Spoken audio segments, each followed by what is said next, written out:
तो बच्चों कैसे हो आप लोग। स्वागत है आपका हमारी वीडियो में। ये वीडियो क्लास 9th के बच्चों के लिए बहुत ज़्यादा खास होने वाली है, क्योंकि आज के इस वीडियो में हम साइंस का मोस्ट इम्पोर्टेंट सैंपल पेपर देखने वाले हैं, जो कि आपके एनुअल एग्जाम के लिए बहुत ज़्यादा इम्पोर्टेंट होने वाली है। ये वीडियो बच्चों पार्ट 2 होने वाला है पहले सैंपल पेपर का।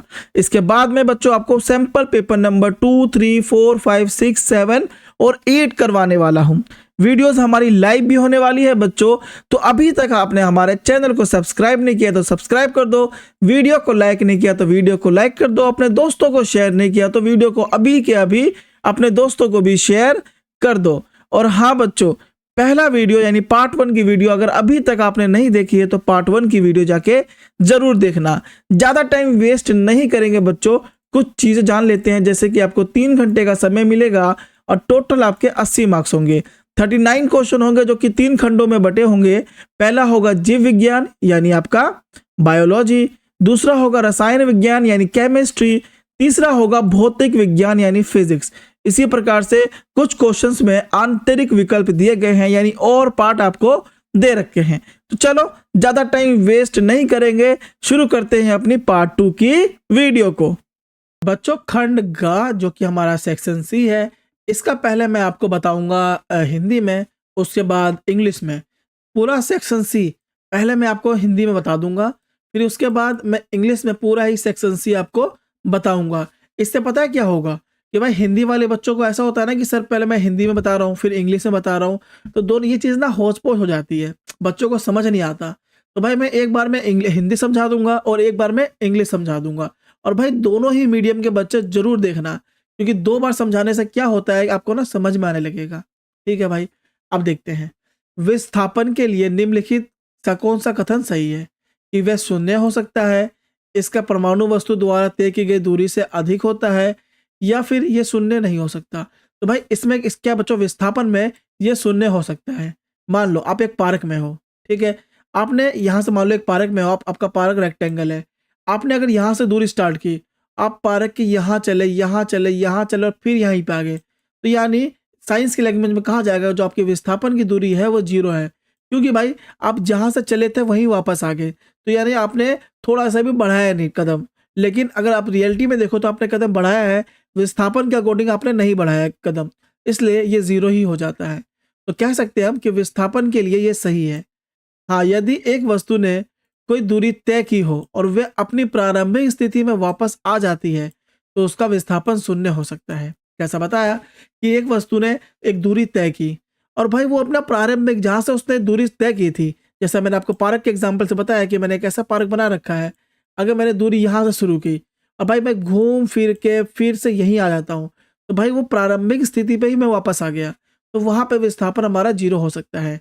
अगर उदाहरण देखें हम, यदि कोई व्यक्ति एक गोलाकार पार्क में दौड़ता है और एक पूरा चक्कर पूरा करता है, तो उसकी प्रारंभिक और अंतिम स्थिति समान होती है, इसलिए उसका विस्थापन 0 हो सकता है।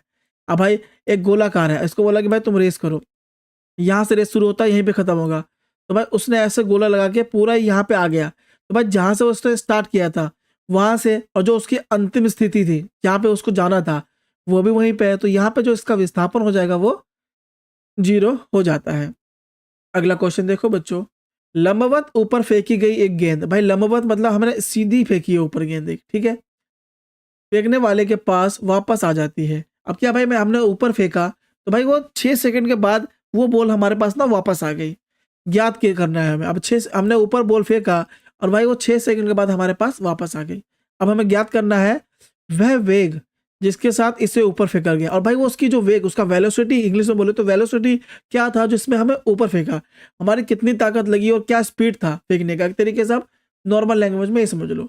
अगला, वे अधिकतम ऊंचाई जिस तक ये पहुंचता है, और भाई किस हाइट तक वो पहुंच जाता है। भाई जब मैंने उछाला और 6 सेकंड के बाद नीचे गिरा तो वो कितनी हाइट पे गया होगा। मान लो आपने आपके पास ना एक पत्थर है, इस पत्थर को आपने ऊपर फेंका, ठीक है, लेकिन इसको नीचे आते आते इसको 6 सेकंड लग गए, तो भाई ये कितनी दूरी पर गया था ये बताना है, ठीक है। और 4 सेकंड के बाद इसकी स्थिति क्या होती है, और 4 सेकंड और बाद मतलब 6 सेकंड हमने फेंका और 4 सेकंड हम ऐड कर देते हैं, यानी 10 सेकंड के बाद वो गिरता तो इसकी स्थिति क्या होती। ठीक है बच्चों, क्वेश्चन हमें समझ में आना चाहिए सबसे पहले, उसके बाद हम आंसर लिखेंगे। अब देखो इसमें क्या बोला है कि इस जिस वेग से, अब भाई ये ऊपर गया, ठीक है, जिस तरीके से ऊपर गया उसके बाद 6 सेकंड में वापस आया, तो ये जाते हुए क्या वेलोसिटी लगा इसका, ठीक है, क्या वेग लगा वो बताना है। तो चलो बताते हैं कि दिया, अब देखो भाई दिया गया हमें क्या है, गेंद को ऊपर फेंकने के बाद आप वापस आने में कुल समय हमारा 6 सेकंड लगा है। और भाई गुरुत्वाकर्षण त्वरण हमारा ये होता है, अगर देखो बच्चों आपका 9.8 होता है मीटर सेकंड स्क्वायर, ठीक है, लेकिन ज़्यादातर हम लोग 10 लेके चलते हैं क्योंकि ये आसपास ही होता है, तो हमारा आंसर भी ना आसपास ही निकलेगा। अगर आप 9.8 लेते हो ना तो कुछ पॉइंट्स का ही फर्क आएगा, तो आप 9.8 भी ले सकते हो, 10 भी ले सकते हो। तो मैंने यहाँ पे 10 लिया जिससे हमारा कैलकुलेशन बहुत ईजी हो जाता है। आंसर ही बच्चों आपका कुछ पॉइंट्स का फर्क होता है और भाई आंसर आपका ठीक ही आएगा। आप 10 भी ले सकते हो, 9.8 भी ले सकते हो।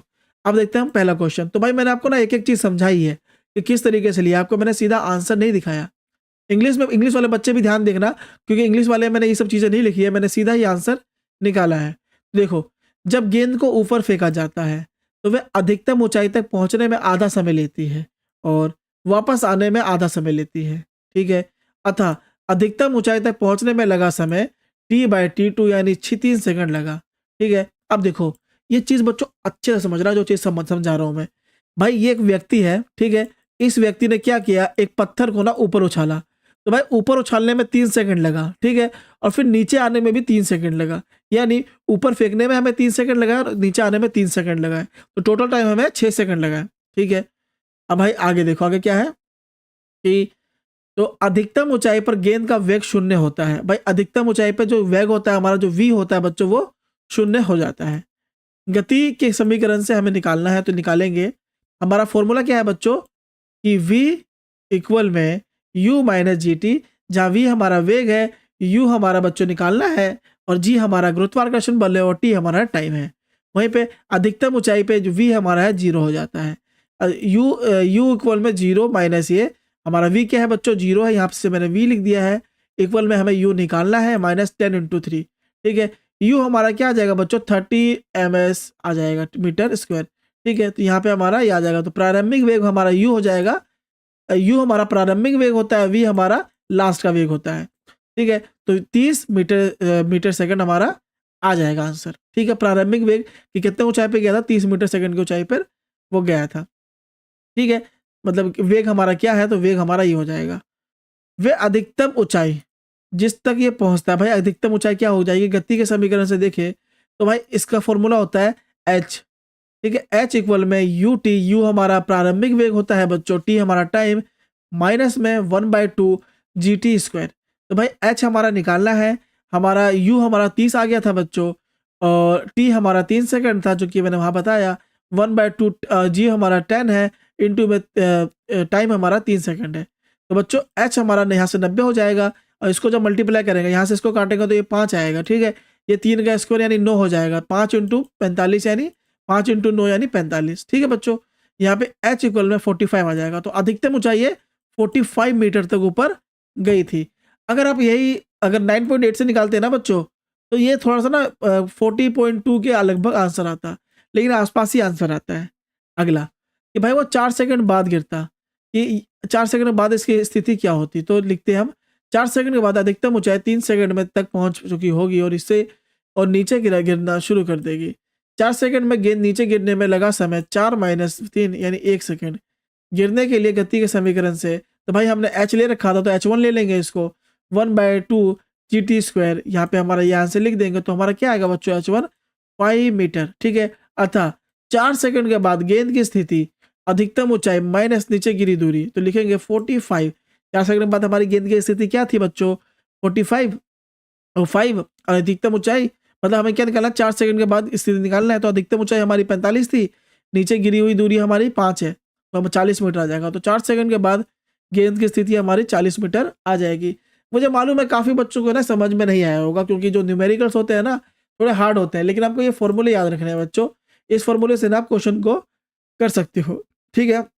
इसी के बेस पे बच्चों अगला क्वेश्चन है, तो ये आपके लिए मैं होमवर्क देता हूँ, ठीक है। ये होमवर्क आप कर लेना, क्वेश्चन बताना मुझे कि क्या आंसर होगा। अगर आप होमवर्क पूरा करके नहीं दिखाना चाहते हो तो मुझे सिर्फ इसका आंसर ही बता देना। हम सीधा ही 38 क्वेश्चन पे पहुंचते हैं। क्या बोला है बच्चों, निम्नलिखित प्रश्नों का उत्तर दीजिए। पहला है 3 प्रकार के सरल स्थायी उत्तकों के नाम। अब भाई हमें ना 3 सरल उत्तकों के नाम लिखना है, यानी टिश्यू, इंग्लिश में बोले तो भाई टिश्यू कहते हैं। हमें 3 स्थायी टिश्यू के नाम बताने हैं। तो भाई 3 स्थायी हमें बोलेंगे पैरेन्काइमा, पहला हमारा पैरेन्काइमा, कोलेनकाइमा और स्क्लेरल। ये हमारे क्या होते हैं, 3 प्रकार के सरल यानी जो सिंपल होते हैं स्थायी उत्तक, यानी सिंपल स्थायी टिश्यू कहते हैं हम, ठीक है। और जो एरेनकाइमा है और क्लोरेनकाइमा है, ये पैरेन्काइमा के 2 उत्तक होते हैं, ठीक है। पैरेन्काइमा के 2 पार्ट होते हैं, क्या, क्लोरेनकाइमा और एरेनकाइमा, ठीक है। अब ये ध्यान देना कि बच्चों पैरेन्काइमा, कोलेनकाइमा, स्क्लेरकाइमा ये तीनों ही अलग है, ठीक है।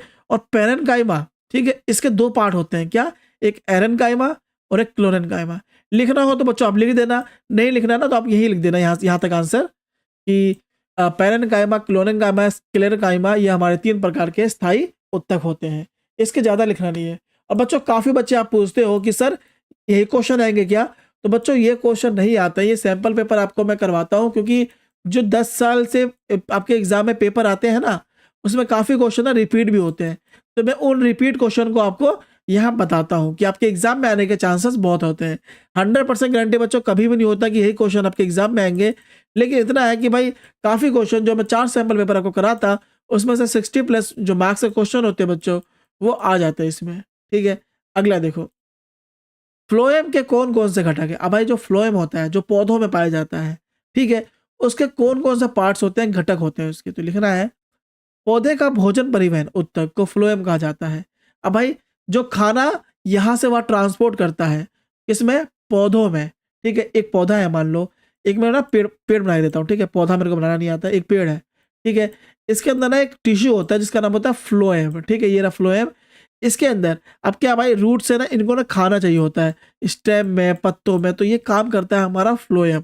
ये पूरा ही खाना फ्लोएम पहुंचाता है पूरे ही पेड़ में, एक तरीके से पौधे में, ठीक है। इसके पार्ट्स क्या क्या होते हैं, सीव ट्यूब्स, कंपेनियन कोशिकाएं, फ्लोएम पैरेन्काइमा और फ्लोएम फाइबर्स, इसके 4 घटक हैं बच्चों। ये बहुत इंपॉर्टेंट है, ध्यान देना कि सीव ट्यूब्स, कंपेनियन कोशिकाएं, फ्लोएम पैरेन्काइमा और फ्लोएम फाइबर्स, इसके 4 घटक होते हैं, 4 पार्ट्स होते हैं, ठीक है। इन चीज़ को बच्चों ध्यान देना है आपको, मैं इंग्लिश में भी आपको बहुत अच्छे से समझाने वाला हूँ।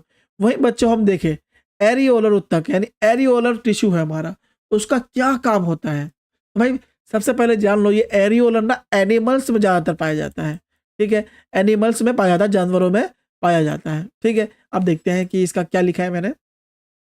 एरियोलर उत्तक सामान्यतः जानवरों में पाए जाते हैं। ये संयोजी उत्तक होते हैं जो त्वचा और मांसपेशियों के बीच होते हैं। अब ये कहाँ होता है बच्चों, आपके त्वचा और मांसपेशियों के बीच होता है, और एक तरीके से ना संयोजी उत्तक होते हैं, ये संयोजी टिश्यू होते हैं एक तरीके से। ये हड्डी के मज्जा और रक्त वाहिकाओं और नसों के चारों ओर भी पाए जाते हैं। और ये चीज ध्यान देना, ये हड्डी को जो हमारे मज्जा बन जाते हैं ना, उसमें होते हैं, और जो हमारे रक्त वाहिकाएं होते हैं उनमें होते हैं, और जो हमारे नस होते हैं उनके चारों ओर भी ये जो हमारा एरियोलर उत्तक होता है ये पाया जाता है। ये उत्तक अंगों के अंदर बहुत जगह घेरते हैं, और ये भाई हमारे अंगों में बहुत जगह लेते हैं। ये आंतरिक अंगों की सुरक्षा करते हैं और चोट लगने पर उत्तक को पुनः स्थापित करने में भी मदद करते हैं। और भाई कभी आपको चोट लग जाए तो भाई जो टिश्यू वहाँ पे लगता है कि भाई चोट लग रहा है, अब वहाँ पे जो टिश्यू हमारा लगा तो वहाँ पे उसको भाई होता है ना कि चोट पड़ गया, तो उस चोट को ठीक करने में भी वो उत्तक काम आता है। कौन सा, एरियोलर।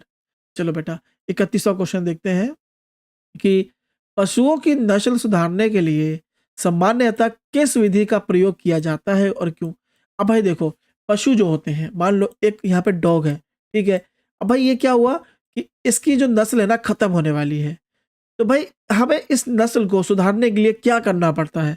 तो बच्चों मान लो ये कोई सा ब्रीड है, अलग ब्रीड का कुत्ता है, ठीक है, ये मरने वाला है, तो ये इसको भाई ना क्रॉस ब्रीडिंग करा जाता है, अलग अलग, मतलब यहाँ पे एक लेब्रा से करवा दिया, एक रोटवीलर से करवा दिया, एक साइबेरियन हस्की से करवा दिया, एक जो आपका कोई सा भी कुत्ता हो, मान लो ये आपका ब्रीड मान लो लेब्रा, मान लो ये लेब्रा डॉग है ये, ठीक है, ये ब्रीड हमारा तुम्हारा खत्म होने वाला है, तो क्रॉस ब्रीडिंग करा जाता है कि जो इससे क्रॉस ब्रीड होगा तो जो बच्चे आएंगे, ये जाहिर सी बात है कि इन दोनों से मिलके बच्चे आएंगे, तो भाई इसकी ब्रीडिंग भी ना भाई जिंदा रहती है और इनकी ब्रीडिंग भी जिंदा रहती है। तो भाई देखेंगे आंसर में, क्रॉस ब्रीडिंग एक प्रक्रिया है जिसमें देशी नस्लों को के मवेशियों को विदेशी नस्लों से मिलाकर एक ऐसी नस्ल प्राप्त की जाती है जो उच्च उत्पादन देने वाली हो।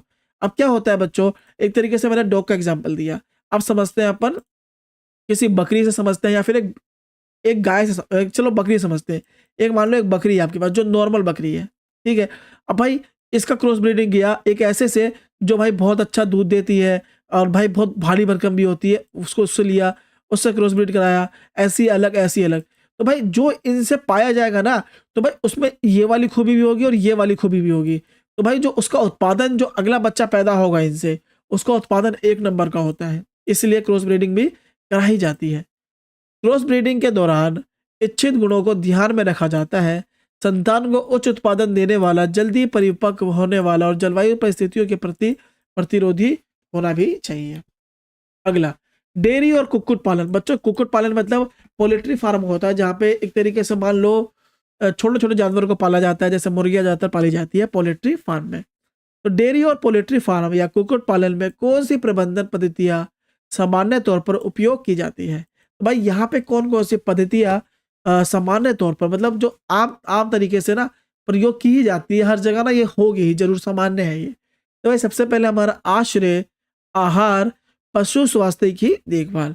अब भाई इसको अगर एक्सप्लेन करने जाए तो डेयरी जानवरों और पोल्ट्री पक्षियों के लिए उचित आश्रय की आवश्यकता होती है, यानी एक अच्छी तरह से डिजाइन किया गया डेयरी और स्वच्छ आश्रय, मतलब इनके लिए अच्छा सा घर बनाया जाता है जहां पर ये बिल्कुल अच्छे से स्वस्थ रह पाए। अच्छे खाद्य उत्पाद की प्राप्ति के लिए डेयरी जानवरों और पोल्ट्री पक्षियों को उचित आहार भी दिया जाता है। और भाई क्या है कि आपको पता ही है कि ये एकमात्र जरिया होते हैं इनके पैसे कमाने के। तो भाई इनको आहार भी ना काफी अच्छा ही दिया जाता है। पशु स्वास्थ्य की देखभाल। जानवर और पक्षियों को वायरस, बैक्टीरिया या फंगस से होने वाली बीमारियों से बचाना आवश्यक है। और भाई टाइम टू टाइम ना इनकी देखभाल भी होती है, इनका ना चेकअप भी होता है कि इनको ना कोई बीमारी है कि नहीं है। जैसा कि आपको पता है जो इनको पक्षियाँ होती हैं या फिर मुर्गियाँ होती हैं ना, इनको स्वाइन फ्लू होता है। तो ये चीज़ का चेक किया जाता है कि इनको ना बीमारियाँ हो रही है कि नहीं हो रही। अगर बीमारी होती है तो ये ठीक करने की कोशिश पूरी करते हैं। जब ये ठीक नहीं हो पाते तो इनके पास एक चारा बनता है कि इनको ना भाई जिंदा ही मार दो, इनको जिंदा ही गाड़ दो, जिससे बीमारियां फैले ना। आपने बहुत न्यूज़ में सुना होगा, न्यूज़ चैनल्स में कि बोला जाता है कि एक पोल्ट्री फार्म वालों ने, एक सेकेंड, एक पोल्ट्री फार्म वालों ने अपनी हजारों मुर्गियां, एक गड्ढा खोदा और उसमें हजारों मुर्गियों को जिंदा ही गाड़ दिया। क्यों? क्योंकि उन सबको स्वाइन फ्लू था। और भाई स्वाइन फ्लू ऐसी बीमारी होती है ना बच्चों कि भाई जिसको हो गया तो बचता नहीं है, बहुत बेकार बीमारी है। अगला देखते हैं बच्चों क्वेश्चन। मछली प्राप्त करने की दो विधियां अथवा तरीकों के नाम लिखिए। अब भाई मछली प्राप्त करने की दो विधि थी। एक क्या है बच्चों, एक प्राकृतिक संसाधन से पकड़ती है मछली, और एक हमारे पुरानी जो होती है, जो पुराने जितने भी सिस्टम थे मछली पकड़ने के, वो होते हैं। तो लिखेंगे हम, वैसे तो काफ़ी है, आप ये दो, तब हमें दो ही बोलना है तो दो ही लिखते हैं हम। मछली प्राप्त करने के दो तरीके हैं, एक प्राकृतिक संसाधन से जिसे पकड़ने वाली मछली कहा जाता है, दूसरा तरीका मछली पालन का है जिसे सांस्कृतिक मत्स्य पालन कहा जाता है। कहने का मतलब एक तरीके से जो प्राकृतिक संसाधन कि भाई मैं उठा, एक नदी देखी, नदी में मैंने मछली पकड़ा, आज मछली नहीं मिला तो मैं दूसरी नदी में चला गया। एक दूसरा होता है कि भाई मैंने एक ज़मीन खरीद रखी है, वहाँ मैंने पानी डाल दिया, उसमें ही मैंने छोटे छोटे मछली डाल दिए। अब वो जब बड़े बड़े हो गए मछली, ठीक है, तो मैं उसे जाके वहाँ से पकड़ लेता हूँ। तो ये बच्चों, ये तरीका पुराना तरीका है, लेकिन एक सबसे बढ़िया तरीका होता है कि मैं ही अकेला ही उस पे मछली पकड़ सकता हूँ और कोई भी मछली वहाँ पे नहीं पकड़ सकता। अब 32वां क्वेश्चन पे आते हैं बच्चों कि निम्नलिखित प्रश्नों के उत्तर दीजिए। अंतर फसल पद्धति और फसल चक्र को परिभाषित करना है, ठीक है। हमें अंतर फसल पद्धति बताना है और फसल चक्र को भी परिभाषित करना है। बच्चों एक चीज आपको और ध्यान देना है कि मैंने ना इसमें ना ड्राइंग बनाने वाले क्वेश्चंस को नहीं लिया है, क्योंकि यार ड्राइंग बनाने वाले क्वेश्चंस को अगर मैं ले लूंगा तो मेरे वीडियो पे कॉपीराइट स्ट्राइक आने का चांसेस काफी ज्यादा होता है। इसलिए बच्चों मैंने क्वेश्चन लिए हैं, लेकिन आपको भाई ऐसे देखना है कुछ क्वेश्चन, जैसे कि नर्व सेल का क्वेश्चन आपको देखना है। नर्व सेल के क्वेश्चन काफ़ी इंपॉर्टेंट होते हैं, एक बार वो क्वेश्चन जरूर देखना। जो डेंड्राइट्स होते हैं उसमें नर्व सेल्स होते हैं, इसको अच्छे से पढ़ के जाना। अब बच्चों देखते हैं अंतर फसल यानी इंटरक्रॉपिंग। इंटरक्रॉपिंग को परिभाषित किया जा सकता है, अंतर फसल को हम क्या कहते हैं, इंटरक्रॉपिंग, ठीक है। जब दो या दो से अधिक फसलें जिनके पोषक तत्वों की आवश्यकता अलग अलग होती है, एक निश्चित पैटर्न में एक ही खेत पर समान रूप से उगाई जाती है। क्रॉप रोटेशन एक ऐसी प्रणाली है जिसमें विभिन्न प्रकार की फसलें लगातार एक ही भूमि पर उगाई जाती है। एक तरीके से समझ लो कि भाई एक खेत है आपका, एक मान लो कि मैंने एक खेत बनाया है आपका, ठीक है। मैं आपको एक बार इंटरक्रॉपिंग समझा दूँ, ठीक है। यहाँ से मैंने एक खेत बनाया आपका, ठीक है। इसमें मैंने आज यहाँ पे ना मैंने मटर उगाया, ठीक है, मटर की खेती की। उसी में 1 महीने बाद जब मटर उग गया तो उसी में मैंने दाल की खेती कर दी, ठीक है। उसके बाद ये हो गया तो मैंने सरसों की खेती कर दी। उसके बाद मैंने साग की खेती कर दी। यानी उसी जगह पे मैं बार-बार खेती कर रहा हूँ। इसी को हम इंटरक्रॉपिंग कहते हैं कि 2 से 2 अधिक फसलें भी जिनकी पोषक तत्वों की आवश्यकता अलग-अलग होती है, उसको ही हम एक पैटर्न में उगाते हैं। और काफ़ी जगह ऐसा भी होता है कि भाई हमने यहाँ पे एक खेत लिया, यहाँ पे हमने दाल उगाया, यहाँ मटर उगाया, यहाँ साग उगाया, यहाँ पे खीरा उगाया। इस तरीके से भी यहाँ पे खेती होती है। इसी को हम इंटरक्रॉपिंग कहते हैं। ठीक है बच्चों, अगला क्वेश्चन देखते हैं। अंतर फसल पद्धति और फसल चक्र से क्या लाभ है? इसके लाभ बताते हैं हम। इंटरक्रॉपिंग के लाभ, यह मिट्टी की उर्वरता को बनाए रखने में मदद करता है। यह प्रति यूनिट क्षेत्र की उत्पादक बढ़ाता है। श्रम और समय की बचत होती है। दोनों फसलें आसानी से अलग-अलग काटी प्रसंस्कृत की जा सकती है। वही क्रॉप रोटेशन के लाभ देखें तो ये मिट्टी की उर्वरता में सुधार करता है। ये मिट्टी से विशिष्ट पोषक तत्व की कमी को रोकता है। ये कीटों के प्रकोप और बीमारियों को कम करता है। ये घास फूस को नियंत्रित करने में मदद करता है। ये मिट्टी की रासायनिक प्रकृति में बदलाव को रोकता है। तो इस तरीके से भाई इंटरक्रॉपिंग के लाभ है बच्चों, ये क्रॉप रोटेशन के लाभ है। वही बच्चों अब 33वां क्वेश्चन देखें। निम्नलिखित प्रश्नों के उत्तर दीजिए। पहला है क्या? अनुवांशिक अभियांत्रिकी क्या है? ये कृषि पद्धतियों में किस प्रकार उपयोगी है? हमें बताना है कि अनुवांशिक यांत्रिकी क्या है और ये भाई कृषि पद्धतियों में कैसे मदद करती है? क्या-क्या का प्रकार है इसके? लिखेंगे, आनुवांशिक परिवर्तन एक प्रक्रिया है जिसमें फसल की किस्मों में वांछनीय यानी जीन लक्षणों को हाइब्रिडीकरण द्वारा शामिल किया जाता है। हाइब्रिडीकरण में आनुवांशिक रूप से असमान पौधे के बीच क्रॉसिंग होती है। ये वांछनीय लक्षणों वाली किस्मों के उत्पादन के लिए किया जाता है, जैसे चारे वाली फसलों में शाखाएं उत्पन्न करना, मक्का, गेहूं आदि में उच्च उत्पादन वाली किस्में। अनुवांशिक परिवर्तन निम्नलिखित प्रकार की किस्मों से होता है। एक तरीके से बच्चों क्रॉस ब्रीडिंग, जैसा मैंने आपको बताया था कि भाई एक पौधा ऐसा है, इसको हमने क्रॉस ब्रीडिंग किया, अब वो जो पौधा अगला आ रहा है वो भाई काफी अलग पौधा आता है। इसका भाई क्या हो जाएगा बच्चों? प्रकार हमारे बढ़ी हुई उपज हो जाती है, बेहतर गुणवत्ता होता है, छोटा और जल्दी परिपक्व होने वाला समय लगता है, प्रतिकूल पर्यावरणीय परिस्थितियों के प्रति बेहतर अनुकूलता में होता है, वांछनीय लक्षण होता है। ठीक है, मतलब जीन्स के अकॉर्डिंग इसके लक्षण होते हैं, वो जीन्स के अकॉर्डिंग होते हैं। पशुपालन के क्या लाभ है? पशुपालन के बहुत लाभ होते हैं, जैसे कि पशुपालन निम्नलिखित तरीकों से लाभकारी है। जैसे उच्च उपज देने वाली जानवरों से दूध का उत्पादन बढ़ता है, अच्छे गुणवत्ता का मांस, ऊन और चमड़ा प्राप्त प्राप्त किया जा सकता है, सूखा सहन करने वाली अच्छी नस्ल के जानवर प्राप्त किए जा सकते हैं। ठीक है बच्चों, पशुपालन में क्या क्या होता है कि मान लो कि आप पशुपालन करते हो तो आप भाई उसके दूध से मक्खन बना सकते हो, घी मतलब दूध का भी आप उत्पादन कर सकते हो। और भाई एक एक टाइम में ऐसा हो जाता है कि दूध आपके पास इतना हो जाता है कि आप उससे अपनी आर्थिक स्थिति भी ठीक करते हो, यानी उसको बेचना स्टार्ट करते हो। वहीं अगर अच्छा पशु हो तो उसका मांस भी बेचा जा सकता है। ऊपर से उसके अंदर ऊन भी होता है, जैसे भेड़ होते हैं उसके ऊन को हम बेच सकते हैं, या फिर वो जब बुढ़ा हो जाए तो उसका जो चमड़ा होता है, चमड़े की हम चमड़ा भी उसका बेच सकते हैं, जिससे कि सामान बना जा सके, जिससे हम वहाँ से भी पैसा कमा सकते हैं।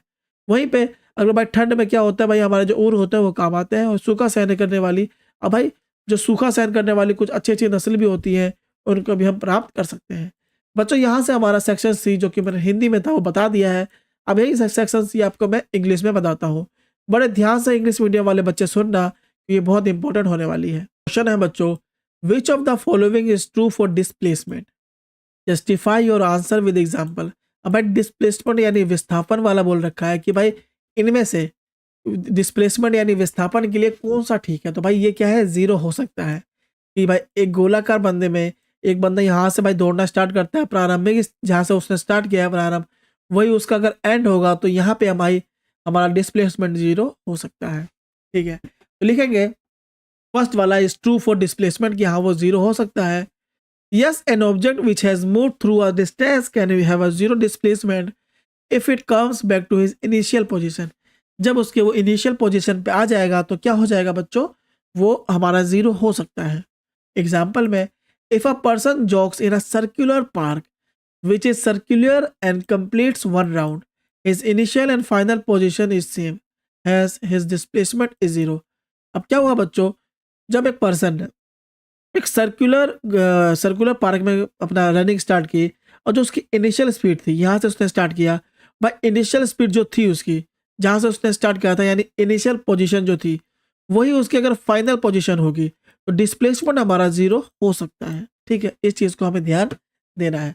वहीं बच्चों को अगला क्वेश्चन देखिए कि a ball is up vertically returns the thrower after 6 second.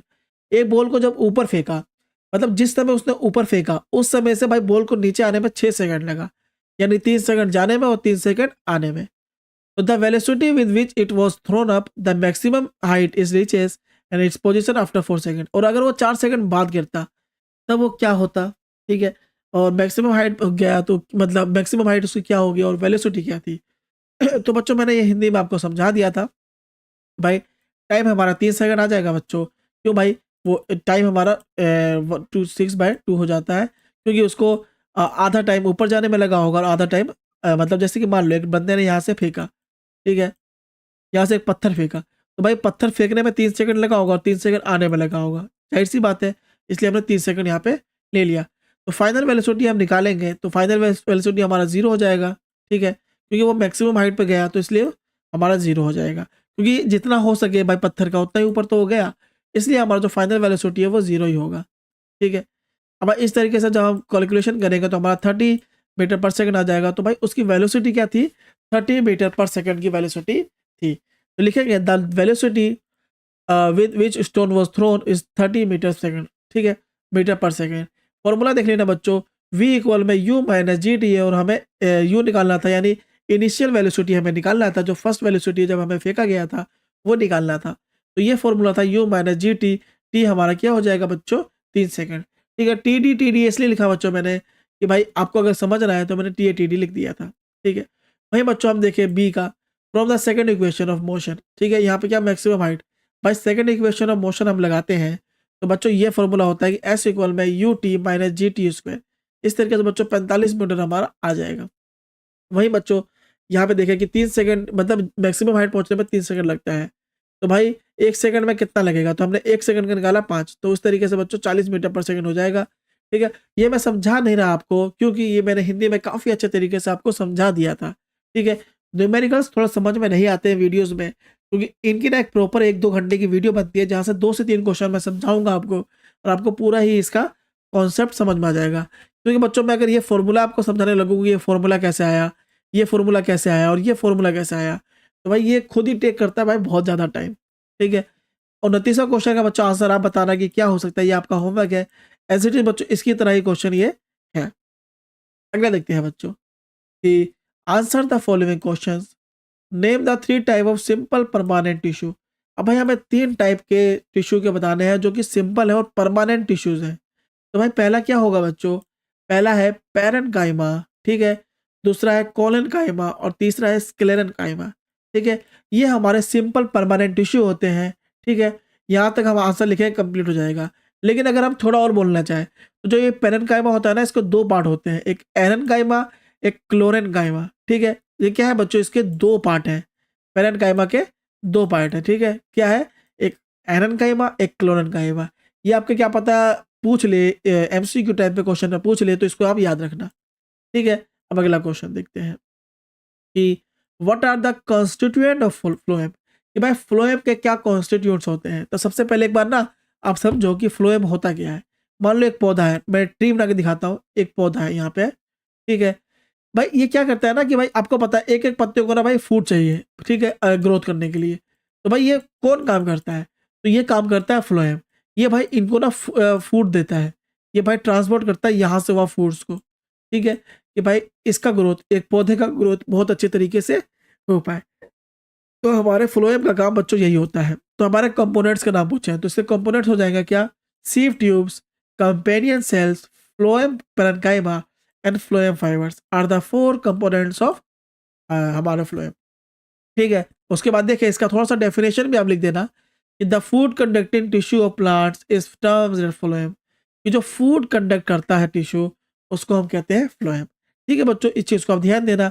इसके 4 टाइप होते हैं, sieve tube, companion cell, phloem parenchyma and phloem fibres. चलो बेटा अगला क्वेश्चन देखते हैं।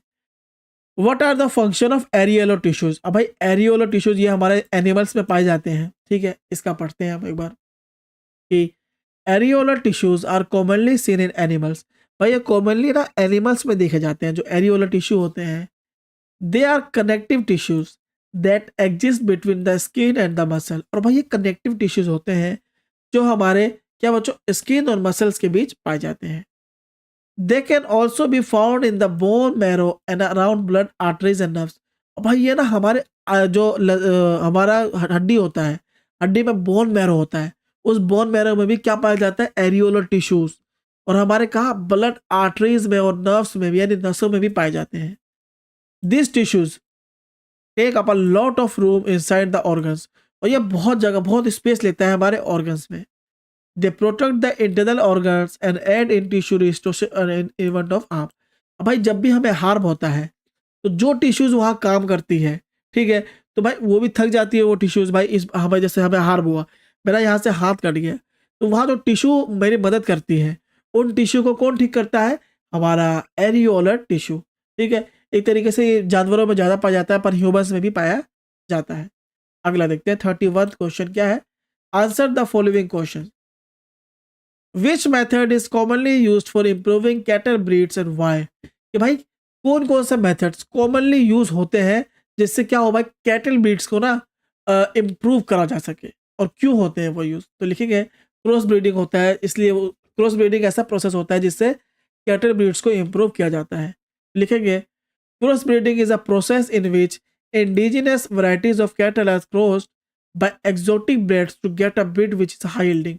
और भाई एक क्या है कि भाई क्रॉस ब्रीडिंग से क्या होता है कि जो इंडिजिनस मतलब जो खत्म होने वाले जो होते हैं कोई भी वैरायटीज हो, जैसे कैटल हो, डॉग्स हो, कुछ भी हो, उनका क्रॉस किया जाता है एक्सोटिक ब्रीड से, मतलब जो खास ब्रीड्स होते हैं ना उनसे क्रॉस किया जाता है, ठीक है, जिससे जो ब्रीड आए तो भाई करा जाता है कि भाई हाई यील्डिंग हो, मतलब उसका फायदा जो भी क्रॉस ब्रीडिंग कराता है उसका फायदा ज़्यादा हो। कि भाई एक मान लो एक भैंस है, वो दूध देती है 1 किलो, लेकिन जो उसका बच्चा क्रॉस ब्रीडिंग के बाद बच्चा होगा वो 5 किलो दूध दे सकती है, क्योंकि उसको एक्सोटिक ब्रीड के साथ भी हमें किया गया जो कि 10 किलो दूध देती थी। तो ये फायदा होता है।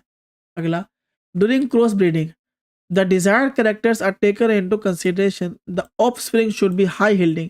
जो भाई ऑफस्प्रिंग जो उसके वंशज आते हैं, जो उसके वंश आता है, जो उसका बच्चा आता है, वो हाई यील्डिंग होता है। Should have early maturity and should be resistant to climate condition. भाई उसका क्या होता है कि भाई मेच्योरिटी होती है उसके अंदर, और भाई वो एक कॉमन जो कॉमन ब्रीड होता है और एक्सोटिक ब्रीड, इन दोनों के ब्रीड से बना होता है, तो भाई वो नेचर को भी सहने लायक बन जाता है। ठीक है, अगला देखो, what management practices are common in dairy and poultry farm. भाई क्या क्या कॉमन चीज़ें होती है डेयरी में और पोल्ट्री फार्म में। तो लिखेंगे shelter. Dairy animals and poultry birds require proper shelter that is well design dairy and hygienic shelter. कि भाई जो डेयरी एनिमल्स और पोल्ट्री बर्ड्स होते हैं उनको एक ना प्रॉपर शेल्टर, प्रॉपर घर मिलता है जो कि एक वेल डिजाइन होता है और हाइजेनिक होता है। Feeding, to get good yield of food product, proper feed is provided to dairy animals and poultry birds। और भाई उनको ना प्रॉपर फूड मिला जाता है। बच्चों मेरी तबीयत खराब है, आपको ना मेरी आवाज़ में लग रहा होगा कि ये मैं 2 बार वर्ड्स को बोल दे रहा हूँ क्योंकि मुझे ना बोलने में दिक्कत हो रही है। ठीक है बच्चों, अगला देखो, caring for animal health, animal and birds must be protected from diseases caused by virus bacteria.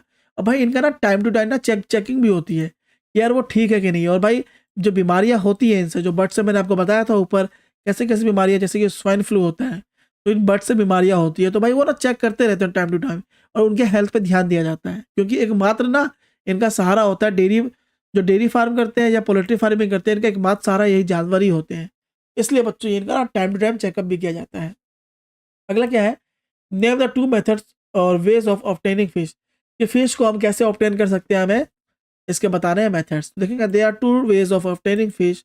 एक क्या है, one is from natural resources, जैसे पानी, तालाब, यहाँ चले गए, which is called capture fishing, जिसको हम कैप्चर फिशिंग कहते हैं। जैसे कि आप गांव वाले लोग उठते हैं और कोई किसी भी नदी पर चले जाते हैं तो उसको नेचुरल रिसोर्सेज से कहते हैं कि भाई नेचुरल रिसोर्स से जाके इसने, यानी नदी हमारा नेचुरल रिसोर्स है, वहाँ गया और वहाँ से उसने मछली पकड़ लिया, उसको हम कहते हैं कैप्चर फिशिंग। लेकिन अदर क्या होता है, other way is fishing farming which is cold culture fishery. और एक होता है कल्चर फिशरी, उसमें क्या होता है कि एक बंदा होगा, जैसे कि हम तुम हो, तुमने एक जगह खरीदा, ठीक है, इस जगह पर तुमने पानी डाला और भाई छोटे छोटे बच्चे डाल दिए, किसके, मछली के। अब वो भाई 4 महीने 1 साल के बाद बड़े हो जाते हैं, फिर तुम जाके वहाँ पकड़ते हो, तो यानी ये पूरा लैंड आपका है। एक तरीके से आपने आर्टिफिशियल बनाया है, ठीक है, और ये नेचुरल रिसोर्सेज से आप नहीं पकड़ रहे, आप आर्टिफिशियल रिसोर्स से पकड़ रहे हो। इसलिए बच्चों ये क्या हो जाता है अपना कल्चर फिशरी। चलो ये हमारा सेकंड मेथड था। वही अगर बच्चों 32वां देखें तो क्या है, define intercropping and crop rotation. हमें इंटरक्रॉपिंग बताना है और क्रॉप रोटेशन बताना है, तो लिखेंगे intercropping can be defined as growing of 2 or more crops with different nutrient requirement simultaneously on the same field in definite pattern. Crop rotation is a system of growing different kinds of crops in recurrent succession in the same land. अब देखो बच्चों, इसको ना बहुत ध्यान समझना। मान लो एक आपका लैंड है यहाँ पे, ठीक है, ये आपका यहाँ पे एक लैंड है, ये मान लेते हैं हम, ये इंटरक्रॉपिंग का लैंड, ये मान लेते हैं हम, और एक ये मान लेते हैं, ठीक है। ध्यान से समझना बच्चों इस चीज़ को, ठीक है। मान लेते हैं 2 लैंड है अपना, ये अपना इंटरक्रॉपिंग है, ये अपना है क्रॉप रोटेशन। अब क्या होता है इंटरक्रॉपिंग में कि किसान यहाँ पे मटर उगाते हैं, यहाँ पे सरसों उगाते हैं, यहाँ भिंडी उगाते हैं, यहाँ बैगन उगाते हैं, ठीक है। यानी यहाँ पे एक ही खेत में, इंटरक्रॉपिंग में एक ही खेत में क्या हो रहा है बच्चों, इंटरक्रॉप हो रहा है, यानी इसी में काफ़ी क्रॉप्स को उगाया जाता है जिनकी रिक्वायरमेंट सबकी अलग होती है, सबको अलग अलग न्यूट्रिएंट चाहिए, लेकिन एक ही फील्ड पे हर एक चीज़ उगा जा रहा है। मतलब वो बैगन भी उगा रहा है, भिंडी भी उगा रहा है, ये भी उगा रहा है, बैगन भी उगा रहा है, मतलब 4 चीज़ एक ही खेत में वो उगा रहा है। इसको हम कहते हैं इंटरक्रॉपिंग। लेकिन हमारा क्रॉप रोटेशन क्या है कि आज मैंने यहाँ पे सरसों उगाया है इस खेत में, ठीक है, फिर सरसों को मैंने काट दिया, अब इसी फील्ड में मैंने अब उगाया बैगन की, अब हम बैगन की खेती करते हैं, बैगन उगाया, बैगन की फसल मैंने फिर तोड़ दी, अब मैंने मटर उगाया। यानी क्रॉप रोटेशन में हम रोटेट कर रहे हैं। पहले इस खेत में जैसे मान लो इस क्लास में आप बैठते होगे, फर्स्ट सीट पे आज बैठे तो आपकी क्लास में अगर रोटेशन होता होगा तो अगले सीट पे आप बैठोगे, ठीक है, उसके अगले सीट पे अगले दिन बैठोगे। तो यही क्रॉप रोटेशन होता है कि आज जो यहाँ फसल उग रही है, इस फसल को पूरा होने के बाद अगली बार हम इस पर ना कुछ और उगाएंगे, जिससे जो खेत का न्यूट्रिशन है ना बच्चों बना रहता है, ठीक है। दोनों ही मेथड बच्चों आपको मैंने अच्छे से समझा दिया है, ठीक है। अब हम देखते हैं इसके एडवांटेज, ठीक है। What are the advantage of intercropping and crop rotation? तो advantages of using intercropping, it helps to maintain soil fertility. और भाई इससे क्या होता है, सोइल की जो फर्टिलिटी होती है ना वो मेंटेन रहती है, अच्छा रहता है। It increases productivity per unit area. अब भाई क्या है कि भाई यहाँ पे हमारा बैगन भी उग रहा है, मटर भिंडी सब कुछ उग रहा है, तो भाई ये क्या कर रहा है, प्रोडक्टिविटी को बढ़ा रहा है, सामान हमारे ज़्यादा उग रहे हैं यहाँ पे। Save labour and time. अब भाई यहाँ पे क्या है कि हम एक ही चीज़ कर रहे हैं, तो भाई यहाँ पर टाइम भी बचता है हमारा, और लेबर एक तरीके से जो मेहनत करते हैं वो भी हमारा बच जाता है। Both crops can be easily harvested and process separately. अब भाई दोनों को ही हम अच्छे से हार्वेस्ट कर सकते हैं और उनको आराम से तोड़ सकते हैं। भाई क्रॉप रोटेशन के क्या है भाई advantage, it improve the soil fertility. ये भी क्या करता है भाई, सॉइल फर्टिलिटी को इम्प्रूव करता है। It avoids decrease of particular nutrient from soil. ये भाई इनको अवॉइड करता है कि यार हमारे सॉइल को जो खराब न्यूट्रिएंट मिलते थे ना वो नहीं मिलने चाहिए, अब अच्छे मिलने चाहिए। It minimise paste infestation and disease. अब भाई ये क्या करता है कि जो हम गंदे गंदे केमिकल डालते हैं तो उसको ना मिनिमाइज करता है, बहुत कम करता है। It helps in weed control. ये भाई वीड कंट्रोल में भी करता है help. It prevents change in the chemical nature of the soil. अब भाई ये केमिकल नेचर होता है सॉइल का, उसको भी अच्छा करता है। तो भाई देखा जाए तो इंटरक्रॉपिंग और क्रॉप रोटेशन दोनों ही अच्छे होते हैं। चलो बेटा अगला है 33 question. Answer the following question. What is genetic engineering, how is it useful in agricultural practices? कि भाई जेनेटिक इंजीनियरिंग क्या होता है और भाई कैसे हेल्प करता है हमारे एग्रीकल्चर में यानी खेती में? तो लिखेंगे genetic manipulation is the process of intercropping desirable genes characters into crop varieties by hybridization. कहने का मतलब है बच्चों जेनेटिक मैनिपुलेशन होता है कि भाई किस तरीके से क्रॉप में हम एक तरीके से क्रॉस ब्रीडिंग करें, तो उसको हम कहते हैं हाइब्रिडाइजेशन, ठीक है। Hybridization involve cross between genetically dissimilar plants. भाई मटर को हमने बैगन से कर दिया, तो भाई इनसे जो हमारा प्रोडक्ट आया वो भाई अलग ही आती है। जैसे कि भाई आपने गांव में देखा होगा ना, जो बच्चा बिहार से है ना भाई कमेंट करके बताना बच्चों कि बिहार से कौन हो। मैं बिहार से हूँ, तो भाई मैंने अपने गांव में देखा है ना कि मेरे बैगन जो होते हैं ना वो सफ़ेद होते हैं। किस सफ़ेद बैगन देखा जरूर बताना बच्चों, ठीक है। बैगन सफ़ेद होते हैं, ठीक है। और भाई मैंने और एक चीज़ देखा है, हाँ बैगन सफ़ेद होते हैं और अब मैंने टमाटर भी सफ़ेद देखे हैं। तो बच्चों ये सफ़ेद कैसे हुए? तो भाई यहाँ पे ना बैगन का क्रॉस ब्रीडिंग पक्का हुआ होगा मूली के साथ, ठीक है। अभी ये टमाटर का भी मूली के साथ हुआ होगा। तो जो प्रोडक्ट आया बच्चों, जिसका डोमिनेंस ज़्यादा था, मतलब जो ज़्यादा बड़ा था उनमें, डोमिनेंस यानी जो डोमिनेंट था, जो पावरफुल था, उसका ये बच्चों को आया। यानी कलर तो आ गया भाई मूली का, लेकिन डोमिनेंस कौन दिखाया? बैगन। तो भाई स्वाद हमें व्हाइट बैगन का बैगन की तरह आता है, लेकिन स्वाद बहुत बढ़िया लगता है। वही टमाटर के साथ भी होता है। तो भाई इसी को हम कहते हैं हाइब्रिडाइजेशन, कि भाई इसमें क्या होता है? जेनेटिक मैनिपुलेशन होता है। अलग जीन्स को यहाँ मैनिपुलेट किया जाता है। This is done for production of varieties with desirable characteristics like produce branching in fodder crops, high yielding varieties in maize, wheat, etc. Genetic manipulation is useful in developing varieties which is shows, ठीक है। ये ज़्यादातर मेज में, मक्का में, गेहूं में, इन चीज़ में किया जाता है। भाई हाउ इज इट यूजफुल? अब यूजफुल कैसे है? ये इंक्रीज करता है यील्ड, मतलब प्रोडक्शन को यूज करता है, जिससे फायदा बहुत ज़्यादा होता है। बेटर क्वालिटी प्रोवाइड करता है। शॉर्टर अर्ली मेच्योरिटी पीरियड में हो जाता है। Better adaptability to adverse environment condition, desirable characteristics, ठीक है बच्चों। इस तरीके से आंसर हो जाएगा। वहीं बच्चों हम बी देखें इसका, कि what are the benefit of cattle farming, कि कैटल फार्मिंग के क्या बेनिफिट्स होते हैं। तो लिखेंगे cattle farming is beneficial in the following ways: milk production is increase by high yielding animals, good quality of meat, fibre, skin can be obtained, good breed of draught animals can be obtained. कहने का मतलब है बच्चों कि भाई मान लो कि cattle farming करते हैं, ठीक है। तो भाई जो जानवर होता है वो, उसका जो प्रोडक्शन दूध का होता है, मान लो दूध की ही वो प्रोडक्शन कर रहा है, तो भाई हाँ, ये आर्थिक स्थिति भी ये ठीक करता है कि भाई दूध मेरे पास ज़्यादा हो गया तो मैं इसको बेच भी सकती हूँ। भाई दूध से मक्खन बनाते हैं, दही बनाते हैं, भाई घी बनता है, काफ़ी चीज़ें बनती हैं। वही अगर हम ये करते हैं अगर किसी जानवर का, तो भाई उससे मांस प्रोवाइड होता है, भाई उससे फाइबर प्रोवाइड होता है, स्किन प्रोवाइड होता है। देखो कितनी चीज़ें इससे मिल जाती हैं। वहीं कुछ एनिमल्स ऐसे होते हैं जो गर्मी के लिए, गर्मी सहने के लिए बने होते हैं। तो बच्चों यहाँ से हमारा सेक्शन सी भी खत्म हो जाता है। अब देखेंगे बच्चों हम सेक्शन डी, जो कि हिंदी में होने वाला है, तो इसको समझेंगे। और बच्चों मैंने एक चीज़ बताया, आप हिंदी इंग्लिश दोनों में ही समझना, आपको ज़्यादा समझ में आएगा और ये चीज़ें आपको याद भी रहेंगी। चलो बेटा हम 34वां क्वेश्चन देखते हैं। निम्नलिखित प्रश्नों के उत्तर दीजिए। पदार्थ की विभिन्न अवस्थाओं की विशेषताओं में अंतर को सारणीबद्ध करो। बच्चों पदार्थ, हमारे पदार्थ तीन होते हैं। एक ठोस होता है जिसको हम सॉलिड कहते हैं, एक हमारा तरल होता है जिसको हम लिक्विड कहते हैं, और एक हमारा गैस होता है जिसको हम गैस ही कहते हैं।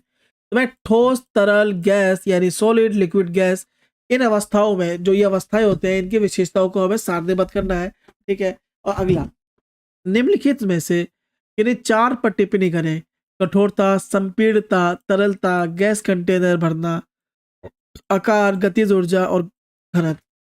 किन्हीं चार पे हमें इनमें टिप्पणी करना है बी में। तो चलो बच्चों पहले आपको का आंसर बताता हूँ। पहला क्या है बच्चों? गुण हमारे, ठीक है। गुण हम लेंगे, ठोस लेंगे, तरल लेंगे और गैस लेंगे। सबसे पहले आकार। कठोर, जो ठोस होता है ना बच्चों, उसका जो आकार होता है वो निश्चित होता है, लेकिन आपने देखा होगा जो पानी होता है उसका निश्चित आकार बिल्कुल नहीं होता, और गैस का भी आकार निश्चित नहीं होता, ठीक है। वॉल्यूम, निश्चित आयतन बिल्कुल नहीं होता है इसका। लेकिन जो पानी होता है, अगर आप एक गिलास में पानी डालते हो तो वो, अगर बोला जाए वो गिलास आपका 250 मिलीलीटर का है, या एक बोतल ले लो, बोला जाए कि भाई इसमें लिक्विड में आपका 1 किलो ही लिक्विड होगा, तो भाई वो निश्चित होता है। लेकिन जो गैस होता है वो कभी भी निश्चित नहीं होता। जैसे कि आपने एलपीजी देखा होगा, तो भाई गैस को कितना ज़्यादा कंप्रेस किया जाता है तो एक तरीके से वो लिक्विड बन जाता है। तो गैस का भी कोई निश्चित आयतन बिल्कुल नहीं होता। वहीं कठोरता देखे, तो ये जो कठोर, ठोस जो होता है ना, वो कठोर होता है तभी वो ठोस है, लेकिन वो बह नहीं सकता है बिल्कुल भी। वहीं बच्चों अगर हम तरल देखें तो वो बह सकता है, लेकिन जो हमारा गैस होता है वो कठोर नहीं बह सकता, लेकिन वो बह सकता है। वहीं अगर आंतर मौलिक बल देखें तो ये अधिक होता है, ये ठोस से कम होता है, ये इसका बहुत कम होता है। वहीं आंतर मौलिक स्थान देखें तो इसका बहुत कम होता है, इससे ठोस से अधिक होता है, अधिकतम, मतलब अधिकतम और तरल की तरह होता है। वहीं अगर देखें संपीड़नशीलता देखिए तो नगण्य होता है, संपीड़नशील होता है और अत्यधिक संपीड़नशील होता है। बस इस तरीके से बच्चों हमने सारणीबद्ध कर दिया, तीनों के हमने कर दिए। वहीं बच्चों खा था हमारा कि भाई टिप्पणी करना था इन्हें चार पे, तो मैंने भाई सब पे ही टिप्पणी कर दिया। आप सबका देख लेना, आपको चार पे ही टिप्पणी करना होगा। कठोरता, ये एक पदार्थ है, पदार्थ की वह प्रवृत्ति है कि जब उस पर बाहरी बल लगाया जाता है तो वे अपने आकार को बनाए रखने की कोशिश करता है। भाई कठोरता में क्या है कि भाई जब हम बाहरी बल लगाएंगे, मान लो एक बॉल है, लोहे की बॉल है, उस पर हम कितना ही बल लगा ले तो वह अपने आकार को बनाने की पूरी कोशिश करता है, लेकिन अगर आप उस पे 1000 किलो लगा दोगे तो भाई उसका भी बल खत्म हो जाता है। तो भाई ये हमारा कठोर होता है कि भाई वो पहाड़ के बल को सोचता है कि भाई ये मेरे आकार को ना बदले या कितनी भी कोशिश कर ले, मैं नहीं हार मानूंगा। संपीड़नशीलता में देखिए कि पदार्थ में आंतर मॉलिक्यूलर स्थान होता है। जब बाहरी बल उस पर लागू किया जाता है तो वे कणों कणों को एक दूसरे के पास ला सकता है। इस गुण को संपीड़नशीलता कहा जाता है। गैसों और तरल पदार्थों में संपीड़नशील होते हैं। ठीक है, चीज पढ़ लेना बच्चों। अगले देखें, तरलता। कणों का प्रवाह करने की प्रवृत्ति को तरलता कहा जाता है। तरल और गैसें बहती हैं। ठीक है, तरलता क्या है बच्चों? कणे को प्रवाह करने की प्रवृत्ति को तरलता कहा जाता है। वहीं देखें तो जो हमारा कठोर ठोस होता है वो बहता नहीं है, लेकिन तरल और गैस दोनों ही बह जाते हैं। गैस कंटेनर को भरना। गैसों के कण को सभी दिशाओं में यादृच्छिक रूप से कंपन करते हैं। गैस कंटेनर को भरने में सक्षम होती है क्योंकि उसके कण पूरी तरह से फैल जाते हैं। आकृति। ठोस पदार्थों में अधिकतम आंतर मॉलिक्यूलर बल होता है और उनकी निश्चित आकृति होती है, जबकि तरल और गैस कंटेनर का आकार ले लेती है। गतिज ऊर्जा। कणों द्वारा गति के कारण प्राप्त ऊर्जा को गतिज ऊर्जा कहा जाता है। गैसों के अणु यादृच्छिक रूप से कंपन करते हैं क्योंकि उनमें अधिकतम गतिज ऊर्जा होती है। घनत्व।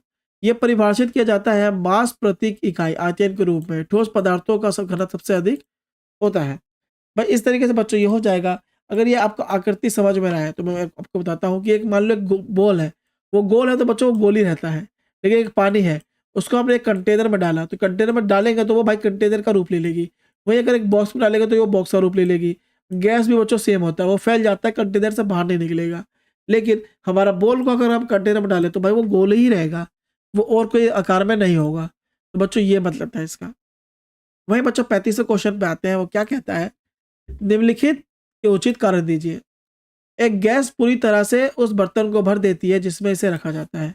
बिल्कुल बच्चों, एक गैस भाई उस बर्तन को भर ही देगी ना, क्योंकि वो फैल जाता है, उसके इलेक्ट्रॉन्स ना बहुत दूर दूर होते हैं एक तरीके से, मान लो, इसलिए वो भर जाता है। तो लिखेंगे गैस के अणुओं में उच्च गतिज ऊर्जा होती है जिसके कारण वे सभी दिशाओं में गति करते हैं और इस प्रकार वे उस पात्र को पूरी तरह से भर लेते हैं, वे रखे जाते हैं। ठीक है बच्चों, जो समझ में आ गया आपको? क्योंकि उनमें जो गतिज ऊर्जा होती है ना बहुत होता है। और भाई छोटे छोटे अणु होते हैं, वो भाई ये देखते हैं एक बॉक्स आ रहा है, बॉक्स को सीधा ही वो भरने की कोशिश कर देते हैं। ठीक है, अगर आप बॉक्स खोल के देखोगे तो लगेगा नहीं आपका भरा हुआ है, लेकिन वो गैस से भरा होता है। गैस पात्र की दीवारों पर दबाव डालती है। गैस पात्र की दीवारों पर दबाव डालती है, तो लिखेंगे गैस अपनी दीवारों पर दबाव डालती है क्योंकि गैस के अणु उच्च गतिज ऊर्जा के कारण निरंतर यादृच्छिक गति में होते हैं। ये अणु निरंतर कंपन करते हैं, गति करते हैं और पात्र की दीवारों से टकराते हैं। इस प्रकार दीवारों पर दबाव डालते हैं। लकड़ी की मेज को ठोस कहना चाहिए बच्चों? भाई लकड़ी की मेज को हम ठोस कह सकते हैं? तो हाँ बच्चों, कह सकते हैं। लकड़ी की मेज के अणु एक दूसरे से दृढ़ता से जुड़े होते हैं। यहाँ कोई आंतर मौलिक स्थान नहीं होता, इसे संकुचित नहीं किया जा सकता, ये बह नहीं सकती। ये सभी गुण ठोस के होते हैं, इसलिए लकड़ी की मेज को हम ठोस कह सकते हैं। ठीक है बच्चों, अगला देखो।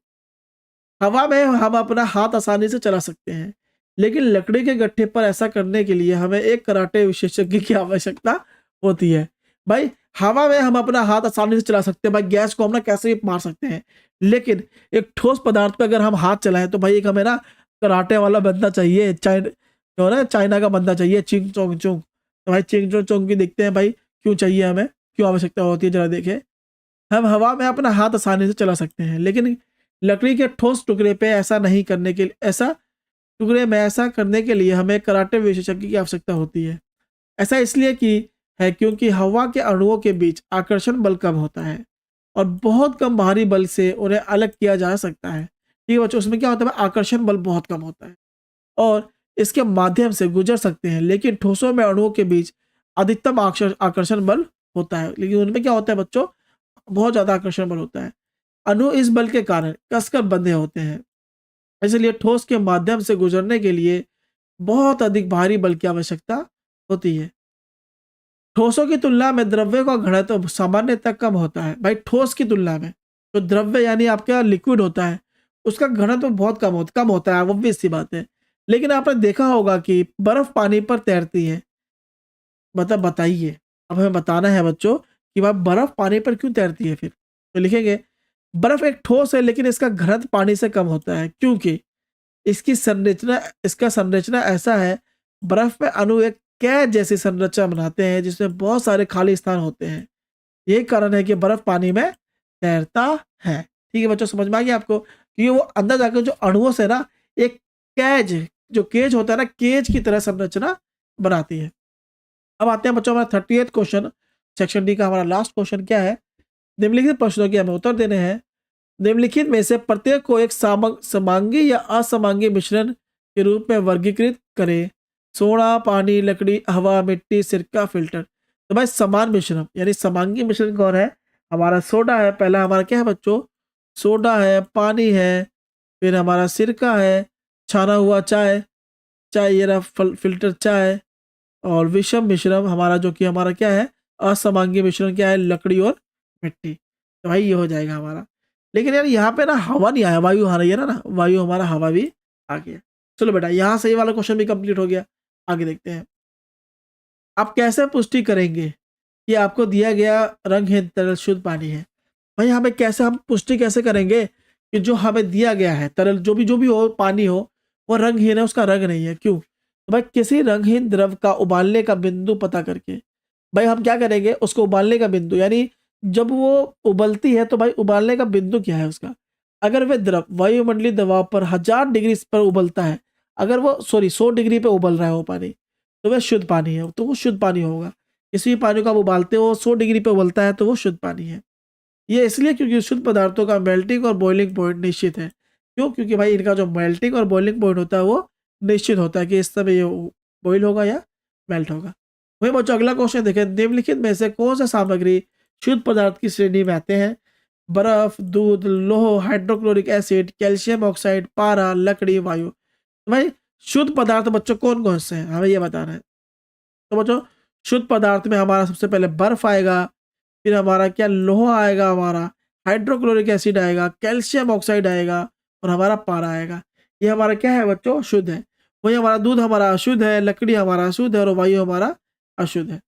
चलो अगला क्वेश्चन देखते हैं कि निम्नलिखित मिश्रणों के बीच उपयुक्त विलयन की पहचान करें। तो भाई क्या है? मिट्टी, समुद्री जलवायु, कोयला, सोडा, पानी। तो भाई हमें उपयुक्त विलयन की पहचान करनी है। तो भाई इसमें समुद्र का पानी ये हो जाएगा, सोडा पानी और वायु, ये तीन हमारा क्या हो जाएगा बच्चों? उपयुक्त विलयन हो जाएंगे। यहाँ पे हमारा ये ऑप्शन करेक्ट हो जाएगा। वहीं बच्चों अगर देखें लास्ट ऑप्शन, निम्नलिखित में से कौन सा टेंडल प्रभाव दिखाएगा? तो टेंडल प्रभाव बच्चों कौन दिखाएगा? एक आपका स्टार्च दिखाएगा और एक आपका दूध दिखाएगा। ये दोनों ही टेंडल प्रभाव दिखाते हैं। बच्चों यही हमारा सेक्शन डी। हम अगर इंग्लिश में देखें तो लिखा है बच्चों, tablet the following differences in the characteristics of states of matter. कि भाई मैटर जो जो है आपके, उनके आपको क्या करना है? मैटर हमारा तीन है, एक सॉलिड है, लिक्विड है और गैस है। उनके हमें डिफरेंसेस बताने हैं और हमें कमेंट करना है किसी चार पे। Rigidity, compressibility, fluidity, filling a gas container, shape, kinetic energy and density. इनको हमें करना है, इनमें चार करने हैं, मैं आपको सभी बताऊंगा। सबसे पहले हम इसके डिफरेंस देख लें। कैरेक्टरिस्टिक्स सॉलिड की, लिक्विड की, गैस की। पहला क्या है बच्चों? शेप। शेप में इसकी फिक्स शेप होती है, इसकी फिक्स शेप नहीं होती और इसकी फिक्स शेप नहीं होती। वॉल्यूम, फिक्स्ड वॉल्यूम होता है, इसका भी फिक्स वॉल्यूम होता है लेकिन इसका फिक्स वॉल्यूम बिल्कुल भी नहीं होता। रिजिडिटी में ये रिजिड होते हैं, कांट फ्लो मैक्सिमम, ये ज़्यादा फ्लो नहीं कर सकते लेकिन ये फ्लो कर सकते हैं और रिजिड भी नहीं होते। लेकिन ये क्या है बच्चों? रिजिड तो नहीं होते, ये फ्लो भी कर सकते हैं। वहीं देखिए बच्चों इंटरमोलिकुलर फोर्स, तो भाई ये मैक्सिमम होता है इनका, जो इंटरमोलिकुलर फोर्स होता है वो मैक्सिमम होता है, तभी हम उस पर ना मार नहीं सकते वरना हमारा हाथ फट जाए। लेस देन सॉलिड होता है, वेरी लेस होता है इसका। इंटरमोलिकुलर स्पेस इसमें भाई बहुत कम होता है, तभी वो एक सॉलिड बनाता है। ये भाई इसमें जो इंटरमोलिकुलर स्पेस होता है ना, इसमें थोड़ा ज़्यादा होता है। वहीं गैस में तो भाई बहुत कम होता है। ठीक है। कंप्रेसिबिलिटी मतलब बहुत ज़्यादा होता है इसमें स्पेस। कंप्रेसिबिलिटी नेग्लिजिबल होता है इसका, कंप्रेसिबल होता है या हाईली कंप्रेसिबल। बच्चों इसमें आपको ना एक चीज़ ना, इंटरमोलिकुलर स्पेस, मान लो एक गैस जो होता है हमारा, गैस में ये हमारे मैटर्स हैं, तो भाई गैस इस तरीके से बनता है, इस तरीके से ना स्पेस होते हैं इसमें, देखो कितना कितना गैप है। वही अगर हम पानी को देखें तो भाई लिक्विड जो होता है उसमें ऐसे ऐसे होते हैं भाई, बहुत कम कम स्पेस होता है, बहुत पास पास होते हैं ये। और जो आप अगर वो देखो क्या नाम है सॉलिड, तो भाई इसमें तो स्पेस बिल्कुल भी नहीं होता, ऐसे ऐसे होते हैं, बिल्कुल चिपक चिपक के होते हैं, तभी ये सॉलिड बनते हैं और भाई ऐसे ऐसे बनते रहते हैं। ठीक है, स्पेस बिल्कुल नहीं होता, इसलिए बच्चों इसमें इंटरमोलिकुलर स्पेस बहुत कम होता है। चलो भाई इसका बी पार्ट देखते हैं बच्चों। रिजिडिटी में the tendency of a substance to retain maintain the shape when subjected to outside force. Outside force से वो अगर अपने शेप को वैसे ही रखते हैं उसको हम कहते हैं रिजिडिटी। कंप्रेसिबिलिटी क्या है? The matter has intermolecular space. जिस मैटर के पास इंटरमोलिकुलर स्पेस होता है उसको हम कहते हैं compressibility. The external force applied on the matter can bring this particle closer. This property is called compressibility. Gases and liquid are highly compressible. Fluidity. The tendency of particles to flow is called fluidity. क्या भाई tendency of particles to flow, कि भाई क्या tendency है किसी particles को flow करने की, इसी को फ्लूइडिटी कहते हैं। Liquid and gases are flow, क्योंकि भाई आराम से उड़ते फुड़ते फ्लो करते रहते हैं। अगला filling of a gas container.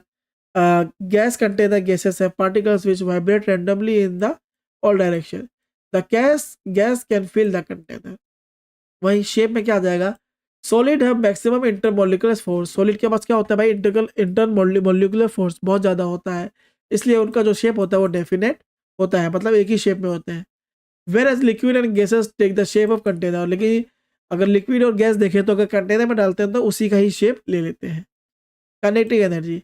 The energy possessed by a particles due to their motion is called kinetic energy.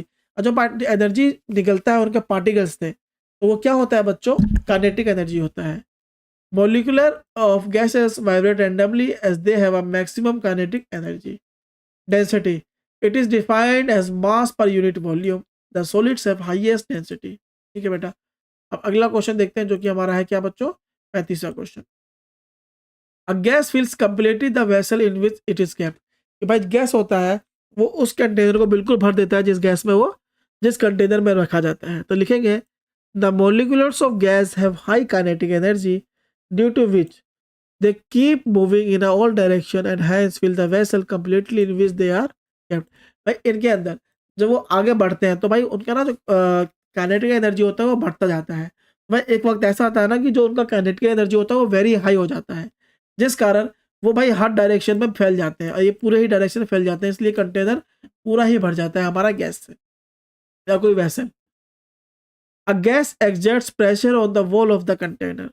भाई जो गैस होता है वो भाई प्रेशर डालता है किसके? कंटेनर के वॉल पे। लिखेंगे a gas exerts pressure on the walls of the container because the molecules of the gas are in constant random motion due to high kinetic energy. क्या होता है कि भाई गैस होते हैं वो भाई हाई काइनेटिक एनर्जी में होते हैं, इसलिए जो मॉलिक्यूल्स होते हैं भाई वो प्रेशर डालते हैं वॉल्स पे।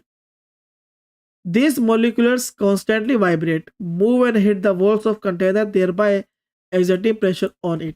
ठीक है बच्चों, अगला A wooden table should be called a solid. भाई wooden table को solid कहते हैं, क्यों? क्योंकि जो उनके अंदर intermolecular space होता है ना वो बहुत कम होता है। The molecular particles of wooden table are tightly packed with each other. There is no intermolecular space. क्या बच्चों? उनके अंदर intermolecular space बिल्कुल भी नहीं होता। इट कांट बी कंप्रेस, और इसको कंप्रेस भी नहीं किया जा सकता, इसको तोड़ा ही जा सकता है। इट कांट फ्लो, ये फ्लो भी नहीं कर सकता गैस की तरह। All this characteristics are solid. अब भाई ये किसके कैरेक्टरिस्टिक्स को बताते हैं? जैसा कि मैंने आपको ऊपर बताया, तो भाई ये सॉलिड के कैरेक्टरिस्टिक्स को बताते हैं, इसलिए तो wooden table should be called a solid. जैसा कि आप यहाँ देख सकते हो कि क्या है कि इंटर मॉलिक्यूलर स्पेस बिल्कुल कम होता है, उसके बाद इसका शेप भी फिक्स है और वॉल्यूम भी फिक्स है। इस तरीके से हम कह सकते हैं क्या बच्चों? ये हमारा सॉलिड की प्रॉपर्टी बताता है, इसलिए ये सॉलिड है। अगला है we can easily move our hand in air but do the same through a solid block of wood as need karate expert. कि भाई हम अपने हाथ को इधर उधर फैला सकते हैं गैस को मारने के लिए, लेकिन एक टेबल को मारने के लिए हमें कराटे एक्सपर्ट चाहिए, चिंग चोंग चू चाहिए।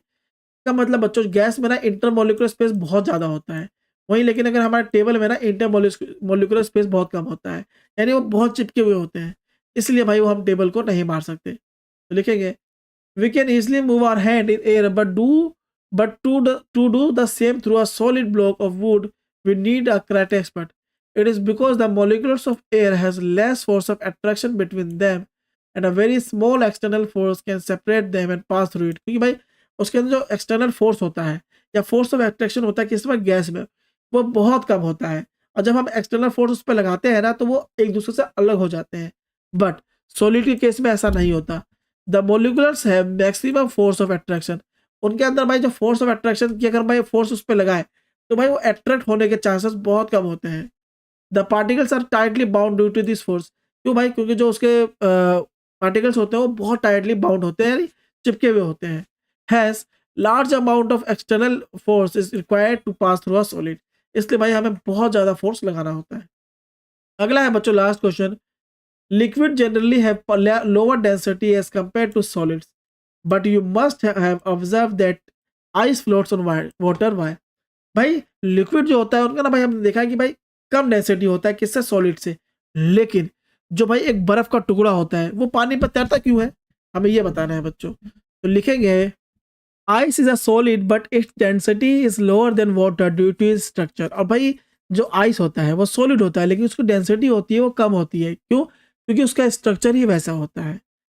The molecules in ice make a cage like structure with lot of vacant space. और भाई क्या करता है जो मॉलिक्यूल्स जो बनता है किसमें? आइस में।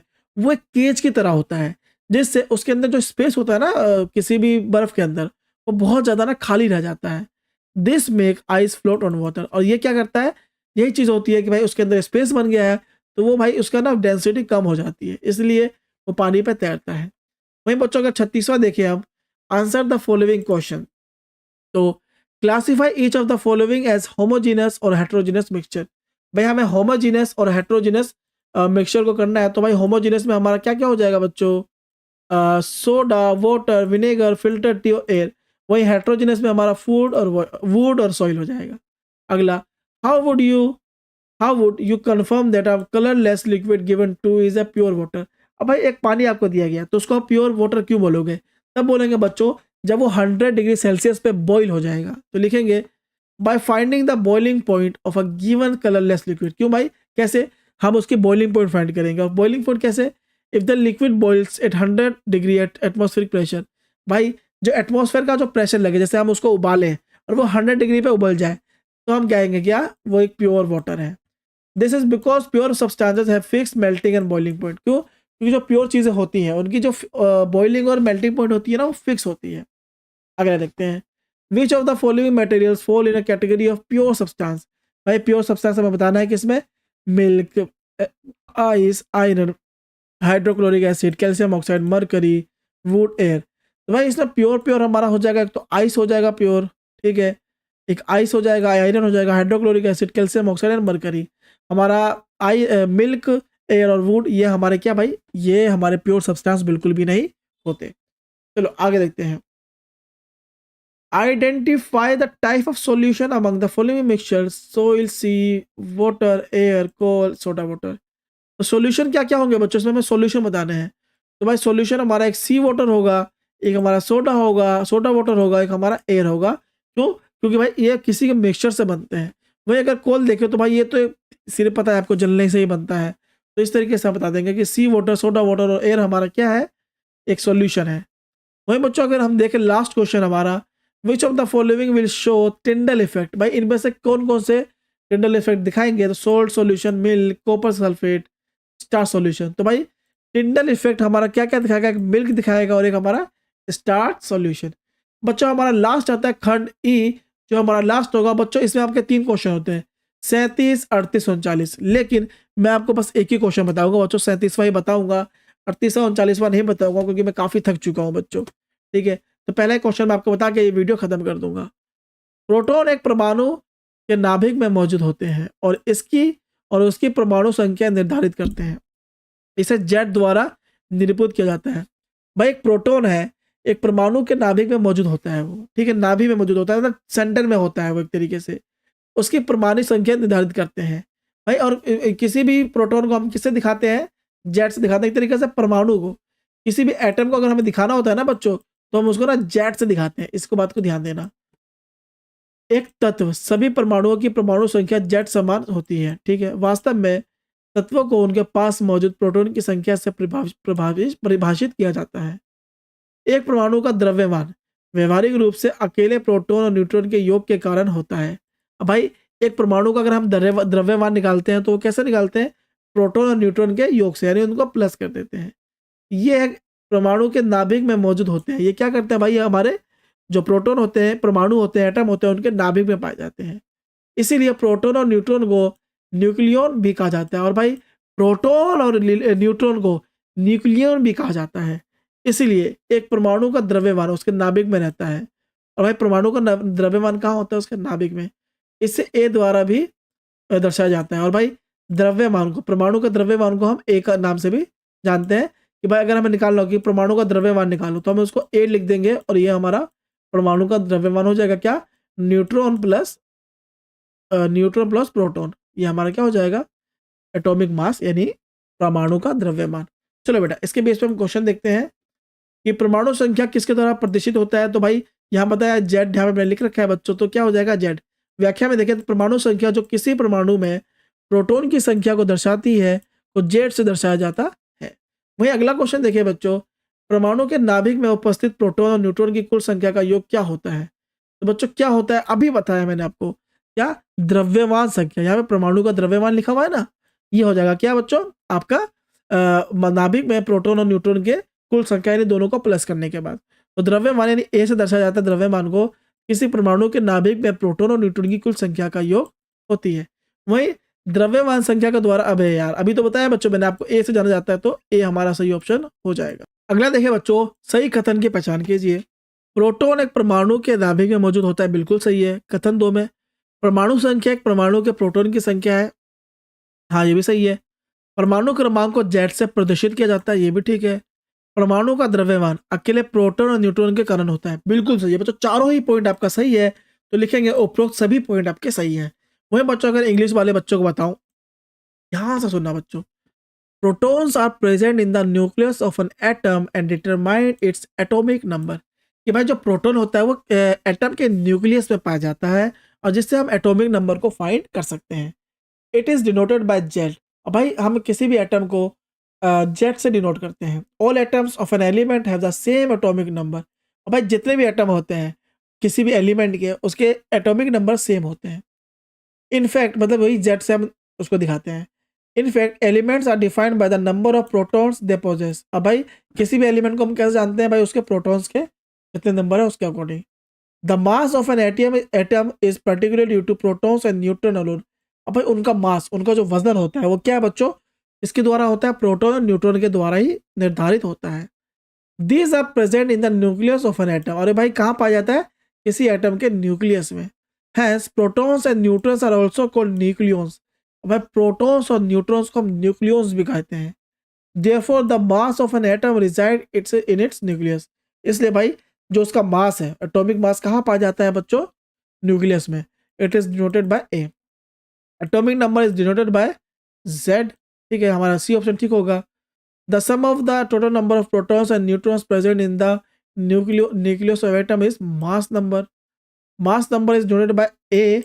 आइडेंटिफाई द करेक्ट स्टेटमेंट कि protons are present in the nucleus of an atom, बिल्कुल ठीक है। Atomic number is the number of proton of atom, बिल्कुल ठीक है। Atomic number is denoted by Z. The mass of an atom is due to protons and neutrons alone, बिल्कुल ठीक है भाई। ऑल ऑफ द अबव ठीक हो जाएगा बच्चों। यहाँ से हमारा 37 क्वेश्चन कंप्लीट हो जाता है। ठीक है, 38वां और 40वां मेरे को ज़्यादा इंपॉर्टेंट लगा नहीं क्योंकि केस आधारित क्वेश्चन होते हैं बच्चों। तो भाई यहाँ से बच्चों हमारा वीडियो खत्म हो जाता है। ये पार्ट 2 था। अगर आपको वीडियो अच्छी लगी हो तो भाई लाइक कर देना। जैसे ही आप 700 लाइक कर देते हो या फिर 200 कमेंट कर देते हो तो सेकंड सैंपल पेपर मैं अपलोड कर दूंगा और बहुत जल्दी बच्चों अपलोड करूंगा और उसको भी बहुत अच्छे से समझाऊंगा। तब तक के लिए बच्चों आपके एग्जाम के लिए ऑल द बेस्ट। अपना ख्याल रखना।